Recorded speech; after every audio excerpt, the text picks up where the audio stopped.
चला तर आज आपण बनवूया सांबर, इडली, डोसा, चटणी. आहे उडदाची डाळ. ही डाळ आपण 8 ते 9 तास भिजवून घेतलेली आहे. हे तांदूळ भिजवताना बघा, सकाळी जर आपण ते भिजत घातले तर ते संध्याकाळपर्यंत भिजत ठेवायचे आहेत. संध्याकाळी त्याला आपल्याला ग्राइंड करून बारीक करून घ्यायचे आहे. हे आहेत 8 ते 9 तास भिजवून घेतलेले काही उकडे तांदूळ आणि आपल्याकडे जे रेशनिंगचे तांदूळ मिळतात किंवा साधे कोणतेही तांदूळ तुम्ही यामध्ये घेऊ शकतात. हे 8 ते 9 तास चांगले स्वच्छ धुवून पाण्यामध्ये भिजवून घ्यायचे आहेत.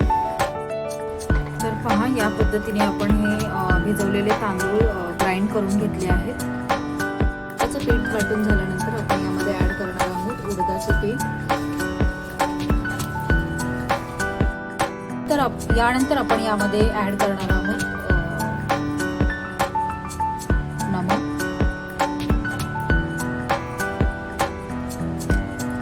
नमक टाकून झाल्यानंतर आपल्याला हे उडदाचे ग्राइंड केलेले पीठ आणि तांदळाचे पीठ याला चांगलं मिक्स करून घ्यायचं आहे.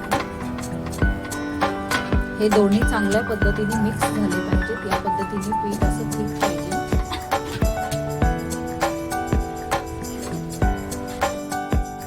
तर बघा, हे तांदळाचं पीठ आणि उडदाचं पीठ आपल्याला चांगल्या पद्धतीने पूर्ण मिक्स करून घ्यायचं आहे. पद्धतीने एक तुम्हाला जसं आपण फेटून घेतो त्या पद्धतीने फेटल्यानंतर हे पूर्णपणे याच्यामध्ये मिक्स होणार आहे. नमक टाकून झाल्यानंतर या पद्धतीने पूर्ण पीठ याच्यामध्ये तांदूळ आणि उडदाचे पीठ पूर्णपणे मिश्रण एकजीव आणि एकत्र बनलेलं आहे. तर काही जण याच्यामध्ये जो आपला खायचा सोडा असतो ते सुद्धा टाकतात पीठ फुटण्यासाठी, पण मी सोडा वापरत नाही कारण आम्ही सोडा टाकलेला खात नाही. तर आता या पिठाला आपण रात्रभर झाकून ठेवणार आहोत. पहा, रात्रभर पीठ हे ठेवलेलं आहे. आता सकाळी हे पीठ छान असं फुगलेलं आहे. आता हे पीठ आपल्याला डोसा आणि इडली बनवण्यासाठी तयार आहे. तर पहा, या इडली पात्रामध्ये आपण आता इडलीचं पीठ घालणार आहोत.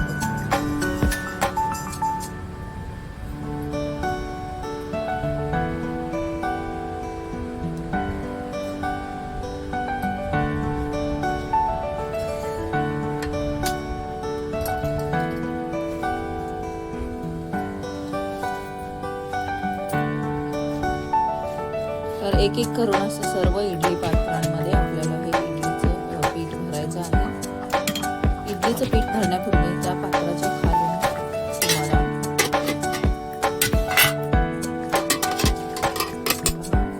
तेल लावून घ्यायचं आहे आणि मगच भरायचं आहे.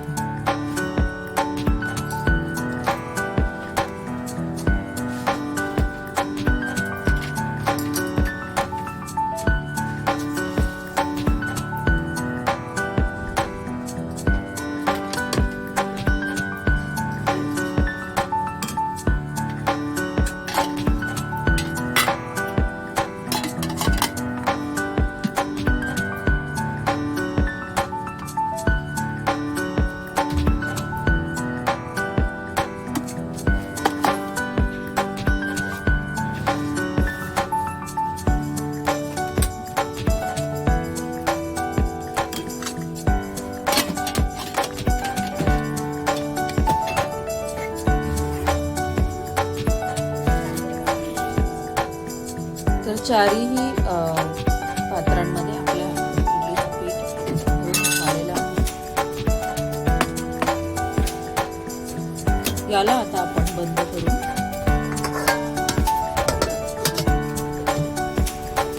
तर पहा, या पात्राला आपण आता 20 मिनिटं गॅस चालू करून बरोबर 20 मिनिटं त्याचं भात शिजायला वेळ लागतो, त्याच पद्धतीने आपण इडली शिजायलाही आपल्याला तेवढाच वेळ लागणार आहे. तर 20 मिनिटं गॅसवर आपल्याला त्याला ठेवायचं. तर पहा, 20 मिनिटं झालेली आहेत. आपण गॅस बंद केलेला आहे आणि तयार आहेत आपल्या छान इडल्या. तर पहा, या इडल्या आपल्या वाफवून तयार आहेत. वाफवलेल्या इडल्या बघा, या पद्धतीने अशा व्यवस्थित निघत आहेत. सर्व इडल्या एक एक करून आपण अशा काढून घ्यायच्या आहेत. तुम्ही पाहू शकता ही इडली एकदम अशी स्पंजी बनलेली आहे. पहा या ठिकाणी आपण बटाटे उकडून घेतले आहेत. याच्या सालीकडून आपण मॅश करून घेणार आहोत. पहा या ठिकाणी आपण शिजवलेला बटाटा मॅश करून घेतलेला आहे.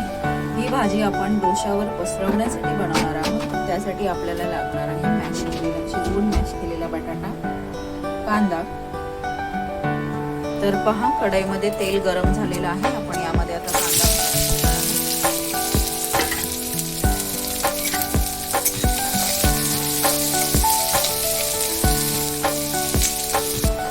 बघा, कांदा या पद्धतीने पूर्ण हलका ब्राऊन आपला भाजून झालेला आहे. त्यानंतर आपण यामध्ये ऍड करणार आहोत 5 चमचे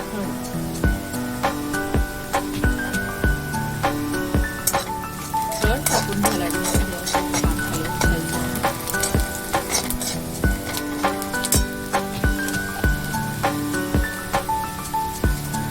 यामध्ये आपण ऍड करणार आहोत शिजवलेला बटाटा.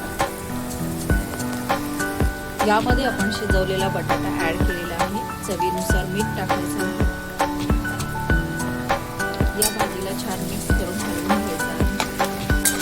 या भाजीची एक सिक्रेट आहे. ही भाजी आपल्याला डोशावर पसरवायची असल्यामुळे आपण यामध्ये ऍड करणार आहोत थोडंसं पाणी. या पद्धतीने थोडंसं पाणी मिक्स केल्यामुळे ही भाजी एकदम घट्ट न होता थोडीशी हलकी पातळ होते. जी आपल्याला डोशावर पसरवण्यासाठी खूप इझी जाते आणि चवीला सुद्धा खूप छान लागते. अशा पद्धतीने जर आपण थोडंसं त्याच्यामध्ये पाणी ऍड करून ही बटाट्याची भाजी छान वाफवून घ्यायची आहे. आणि अशा पद्धतीने डोशावर पसरवण्यासाठीची आपली ही मस्त बटाट्याची भाजी तयार आहे. मसाला डोसा बनवण्यासाठी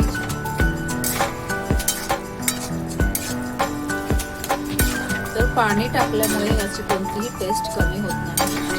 उलट हा बटाटा डोश्यावर पसरवायला खूप इझी जातो आणि खूप सुंदर असा मसाला डोसा तयार होतो. तर या पद्धतीने पहा, या बटाट्याला आपण कोणत्याही पद्धतीने असं पसरवू शकतो एकदम व्यवस्थित डोशावर प्लेन. तयार आहे आपली मसाला डोसाची भाजी. बनवण्यासाठी बघा आपण आपण घेतलेलं खोबरं, मिरची, अद्रक आणि हे आहे फुटाणे किंवा फुटाण्याची डाळ तुम्ही वापरू शकता. तर हे आता तुम्हाला ग्राइंड करून घ्यायचं आहे चटणी बनवण्यासाठी. आपली चटणी ग्राइंड करून तयार आहे. तर याला आता आपण तडका देऊ. चटणी बनवण्या अगोदर बघा आपल्याला ग्राइंड करून घेतलेल्या चटणीमध्ये साधारण थोडंसं नमक घालायचं आहे चवीप्रमाणे आणि ते छान असं मिक्स करून हलवून घ्यायचं आहे. छोट्या टोपामध्ये थोडंसंच तेल घ्यायचं आहे, गरम करायचं आहे. कारण तेल भरपूर घ्यायचं नाही, कारण चटणी खूप ऑइली होते. म्हणून फक्त कढीपत्ता आणि मोहरी तडतडेल एवढंच तेल घ्यायचं आहे. तेल तापल्यानंतर आपल्याला यामध्ये कढीपत्ता आणि मोहरी टाकायची आहे. हा कढीपत्ता आणि मोहरी टाकल्यानंतर या पद्धतीने तडतडणार आहे.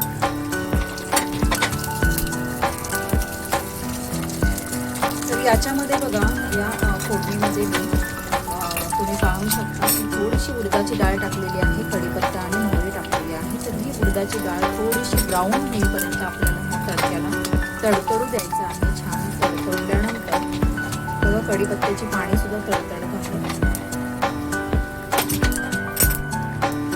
मोहरी आणि कढीपत्ता हे सर्व तडतडल्यानंतर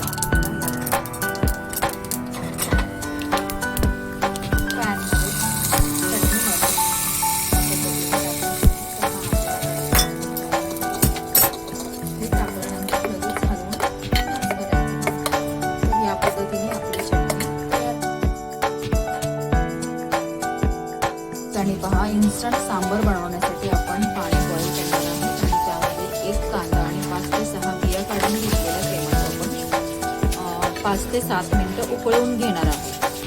पहा इन्स्टंट सांबर बनवण्यासाठी या ठिकाणी मसूर डाळ घेतलेली आहे आणि हे आहे तूर डाळ आणि मूग डाळ. या तिन्ही डाळींना आपण मिक्स करून 1 चमचा घेतलेले आहे. या सर्व डाळींना मिक्स करून आपण छान भाजून